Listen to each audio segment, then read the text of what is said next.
We're outside Olivo Carne in Elizabeth Street today. A bit noisy because obviously we're outside and there's quite a few people having lunch and the street is very lively. And because one of the main reasons why I'm doing it outside is because obviously it's rosé, it's warm weather, and I thought I want to try to talk to you about this Sardinian rosé, which is made in near Cagliari, near the town where I was born. And this rosé, I love it very much because I'm not a rosé drinker. I think in any case rosé is the one that you drink in the summer with the good weather and should refresh your palate. It's almost like a fun wine, I would call it. This particular one, once upon a time used to be quite sort of deep red.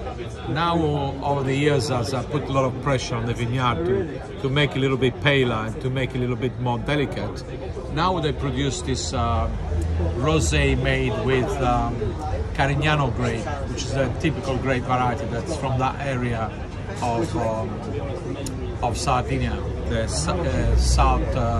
southwest part of Sardinia.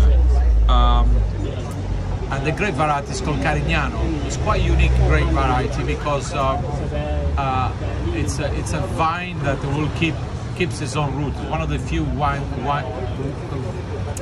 vines in the world that keeps its own root.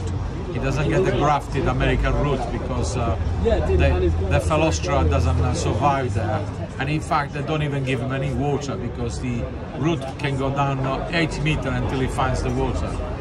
So it's a great rosé, and you can taste the difference between a French rosé and Italian rosé. This is very earthy. You can almost taste the soil, and it's got sort of a strawberry with a bit of zest finish. So I would say, you know, this is highly recommended for a sunny day at the moment. And it's £28.50 in the restaurant, and it's probably about, I don't think it's that expensive in the shop. It's probably 14 or 13 pounds. So I hope you enjoy it and get some rosé now that the weather is hot. Bye bye.